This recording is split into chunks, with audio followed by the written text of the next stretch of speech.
Welcome back to the show, folks. This is your host, as always, Ryan Kennedy. And today on this episode, I'm going to break down how I structure my day, what habits, routines, and workflow I found to work best for me. Now, everyone's different, but I've tinkered with this stuff over the last decade, and I really want to share what I've built my schedule to kind of be like to maximize my output, improve my performance, and ultimately just have a high level of vitality. Now, keep in mind, I'm still a student of the game of life. I'm constantly tweaking and modifying and reiterating this type of structure as I learn new things and as I experiment with what's working and what I'm finding the most benefit in.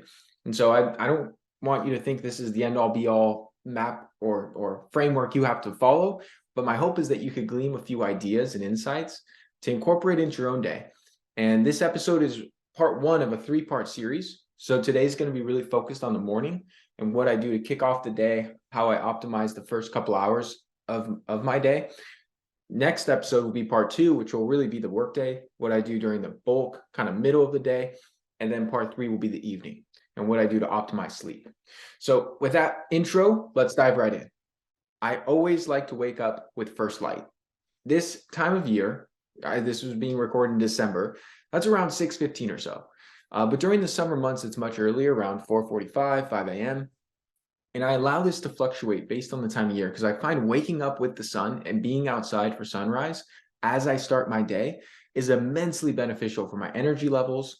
I find I get much better mental clarity. My mood is higher, my sleep quality is optimized, and we know this. I've talked in length of the importance of circadian rhythm and getting outside for that morning light. And for myself personally, I just don't like to wake up when it's dark out. And since I run my own business, I'm an entrepreneur, I'm able to build my schedule around what sleep and wake times I think are best for my overall output and my health. And so I love to wake up at first light. I don't like to sleep in much past that. I find that seriously degrades the rest of my day if I sleep in, 1, 2, 3 hours after the sun has already risen, especially when it's a beautiful sunrise. That's one of the most pristine times of the day. So I like to get out and soak that up. So immediately upon waking, I get out of bed, I head straight for the bathroom, and I clean out my mouth. I do some tongue scraping, I brush my teeth. This is really important. This is an ancient Ayurvedic medicine practice that really makes sense to me, and that over the course of the night, we have all this bacteria and yeast and fungus and natural organisms in our mouth. And in the morning, before you drink a bunch of water and put all this, wash all this stuff into the gut, clean it out. And so I find this really helps not only with dental health, but also with gut health. And makes a lot of sense to me that before you go and eat and drink stuff, you would want to clean out your mouth in the morning. So I do that. Then I head downstairs and I prepare what I call my hydration cocktail. And so I have a big 32-ounce mason jar and I fill it up with filtered water. And I use a filtration system called the Nihilus 2 by Aquacera. Very good quality filter to pull out any heavy metals and all sorts of things like chlorine and chloramines and fluoride and the crap you don't want in your water. And then because I filter that water, it doesn't have a high quotient of minerals and electrolytes and trace elements. So I add in a half a teaspoon of sea salt. I really like Redmond's Real Salt. This is one of my favorite brands of mineral-rich sea salt. And half a teaspoon is for my body. Other people might need less. And this is also based on the fact that I don't eat a salty breakfast. So I need to be getting that sea salt in to balance out my electrolyte levels. And in conjunction with that sea salt, I'll put in some electrolytes, a product called Ultima that has some magnesium, it has some chloride, some potassium. It also throws in, I think it has some zinc and vitamin C and a few other nutrients like that. So I have my sea salt, my electrolyte powder, and then I'll throw in some creatine monohydrate. This is one of the most well-studied and, in my opinion, safest exercise and overall performance-enhancing supplements. So I use a brand called Thorne. They make a CreaPure, which is a really high quality creatine monohydrate. And I use half a teaspoon, which is only 2 grams. This is not a lot from the typical recommendation of 5 grams, but I've seen research and read that you can only really absorb about 2 grams at any given time. So I like to split up the dose, take 2 grams in my morning water, 2 grams later in the morning with my smoothie. And then to cap this off, I'll add some whole food vitamin C. There's a product made by Pure Synergy I really like, and it will include about 150 milligrams of whole food vitamin C. And that just helps with collagen, with immune system function, with all sorts of things. And I find it's much better to have the whole complex opposed to an ascorbic acid or a synthetic vitamin C. And so I take this water and with all these different powders and supplements that I've just loaded into this big glass mason jar, I step outside into this morning light, which the sun has not come up at this point. It's just kind of right at daybreak where you could start to see outside, and it's just at that first light timeline. And I'll drink this water and look out off my deck as I spend a few minutes just kind of taking in the day, being, kind of thinking about how grateful I am to be blessed with another day, because every day we wake up really is another chance to live and love fully. And I do my best to really take a few minutes to really appreciate it and acknowledge that, because it's so easy to just start to have these thoughts creep in about what's on the agenda this, today, what you don't feel like doing this. I don't really want to do that. Man, this sucks. But when you take a step back, you're just like, I'm alive and well. I hit the lottery, woke up to live another day. It totally shifts the frame of mind of how you kick off the day. And I find that to be really helpful. So I'll be out there for a minute or two as I drink down the water. And then I also have something where anytime I feel like bitching out on either my morning training or any of the things I have planned for that day, some of the harder stuff I have lined up, I remind myself, this is the first day of the rest of my life. How do you want to show up? By bitching out on the things would benefit you, or by taking action and doing the hard shit? And that one thing, sometimes I'll have a little sticky note or I'll have a little reminder, but that one shift of frame instantly is like, all right, I'm going to get after it. And it's a cheesy quote or a cheesy line, but it really is the truth. Like, today's it. That's all we got. The past is the past, no matter what you've accomplished or what setbacks you've had or what trauma or whatever happened in the past. Like, what we have is today. And how do you want to move forward from today? And so at this point, this is about 10 days. I know it sounds like a lot, but this is about 10 minutes into my day at this point. I've gotten my water. I've gotten my kind of very brief mindfulness, gratitude, just kind of getting the day going, cleaned out my mouth, all that sort of stuff. And so from there, I head back inside and I'll start brewing up either a cup of organic yerba mate or a cup of coffee, depending on the day. I switch back and forth between those two. The yerba mate is definitely one of my caffeinated beverages of choice in the morning. And so while that brews up and I'm warming up the water and all that, I pop onto the porcelain throne for my morning poo, and I keep a copy of The Daily Stoic, which is a book written by Ryan Holiday, and I read the passage for that day, which I keep in the bathroom for that specific activity, because it's just like a one-page thing, kind of gets you thinking. It's a good pattern interrupt, because a lot of us, I know myself, I'll get in bad habits where on my phone while I take a morning poop, and that just totally kind of changes the trajectory of my thought patterns, and I'll start looking at emails and all this other nonsense. And so I'm like, all right, keep the phone on airplane mode throughout this whole time. Have a little book where you can read a passage of that. And then I'll, finish up in the bathroom. I'll grab my coffee or tea.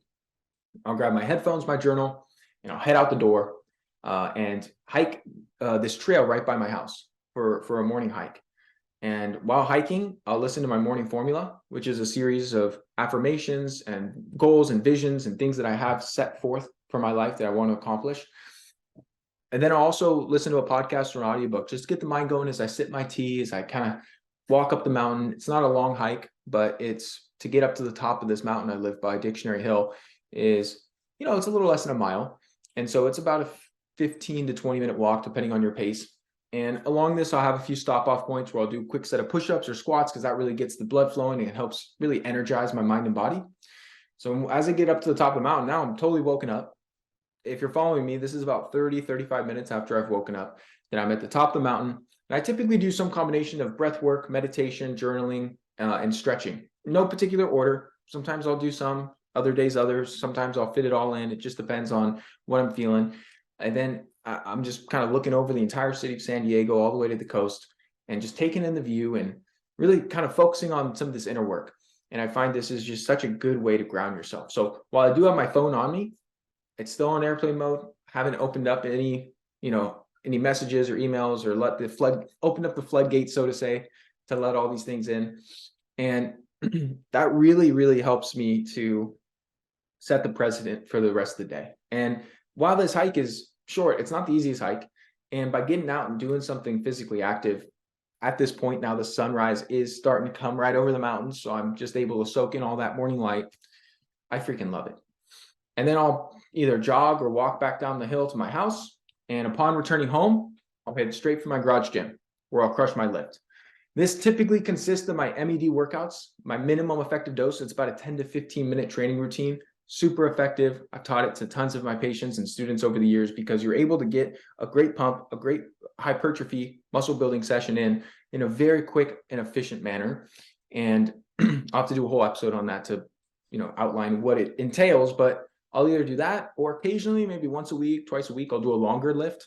So more in like the 30 to 40 minute range. And I'll crush that while I'm, again, listening to a podcast or an audiobook, something that's mentally stimulating. I'm all about learning time. So having this thinking time and this learning time in the morning really helps me to set up the day strong. And then immediately upon finishing my lift, I jump in the sauna. And by now the sauna is nice and hot because I fired it up prior to heading out the house for my morning hike. And I'll typically do an average of about 30 minutes in the infrared sauna. I love to do some stretching in there, especially post-workout. You get this big surge in nitric oxide and blood flow, and I'll do this deep breathing where I'll breathe in through my nose for 3 or 4 seconds. And then on the exhale, I'll do a long exhale where I'll make a humming noise, which is fan-freaking-tastic for activating that vagal tone, that vagal nerve, to really ramp up your nitric oxide, your blood flow. And this really helps to oxygenate the body so you get better delivery of nutrients right after you've just gotten a pump during the workout. And then you're doing this in the sauna. I find it's just a really good way to get the most out of your time training and really amplify your results. And it just puts you in a really good headspace. You're totally just dialed in and focused. So I'll do that for 5 to 10 minutes in the sauna, deep breathing, deep stretching. And then sometimes I'll mix some journaling in there as well. And I'll typically have a pen and paper because I get this big surge of creativity and focus and just euphoria from the sauna. I was talking to a friend the other day about the sauna and how it's crazy to think the vast majority of people don't sweat, like crazy sweat, like you get in the sauna regularly. Some of them never, and it's this one of the single most beneficial things I've found to just feel fucking fantastic. A lift followed by a sauna and capping it off with a cold shower or cold plunge is the trifecta that literally puts you in just a mental state that I have to only assume most people have never experienced that don't do these practices, because you just feel so goddamn good. And it doesn't matter what, if I was feeling like I'm in a funk or feeling a little low or a little tired or a little off or whatever, if I do that trifecta, I do a workout, even if it's the 10 or 15 minute lifting, I do the sauna, and then I do a cold shower. Oh my gosh, I feel like a whole new person. And you just feel totally fired up, full on focused, motivated. It just gets the dopamine going. I don't think it's possible to feel truly depressed if you're doing this on a regular basis. Just the neurochemistry won't lend itself to depression when you're doing these 3 things. Now, I could be wrong, but I've had a lot of people I worked with in my practice that were dealing with mild, moderate, even severe depression, where these practices, these tools have been so freaking transformative. And so after the sauna, as I just alluded to, I do a nice cold outdoor shower, dry off, then I'm on to the rest of my day. Now, I know if you're listening to this, you're still with me, you're probably like, dude, this is a lot. Like, I don't have time for this shit. And it sort of is a lot, but even during these winter days when I wake up a little bit later, like 6:15, I'm pretty much all ready to go by 8:15. It's about a 2-hour thing from start to finish. And by 8:15 or so, I'm at my computer working on business. And a lot of people, that's the case for them. They may not have all these practices, they may not be doing as much physical activity or all the things I mentioned, but between kind of playing on their phone or watching a little TV or getting their breakfast ready or showering or whatever else that they do during the day, for women getting themselves, all ready with makeup and all this stuff, they're probably spending a similar amount of time is what I just outlined.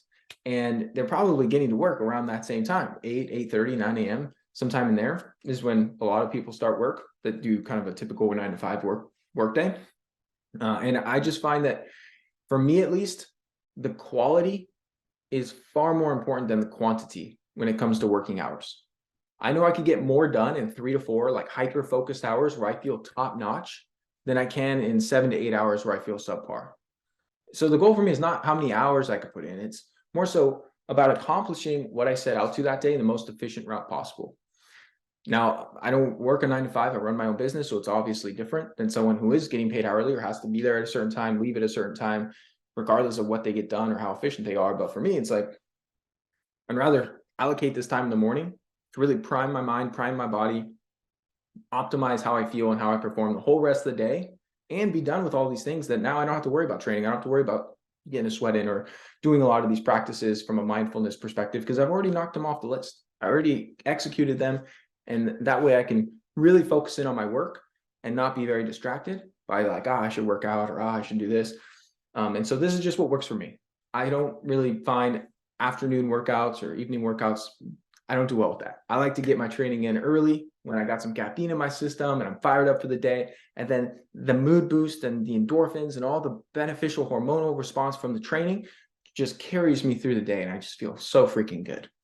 So that wraps up part 1 of this 3-part series. Be sure to subscribe so you're notified when part 2 goes live. And that's where I'm going to be talking about what I have for breakfast, what I eat during the day, how I structure my workday, all that sort of good stuff. So I hope you found value in this. Share it along to someone you know that could benefit from dialing in their morning practices and really optimizing the way they feel and perform. And I'll see you on the next episode. Thank you so much for tuning into today's episode. If you found it helpful, please share it along to anyone else you believe it can serve. You can submit your own question to be answered on the show by going to ryankennedyhealth.com/podcast. Be sure to subscribe and leave a review for the show. Your feedback helps to support me on my mission to positively impact as many people as possible with this information. Please note, the information depicted in this episode is purely for informational purposes only. Please consult your healthcare professional before making any changes to your lifestyle or routine.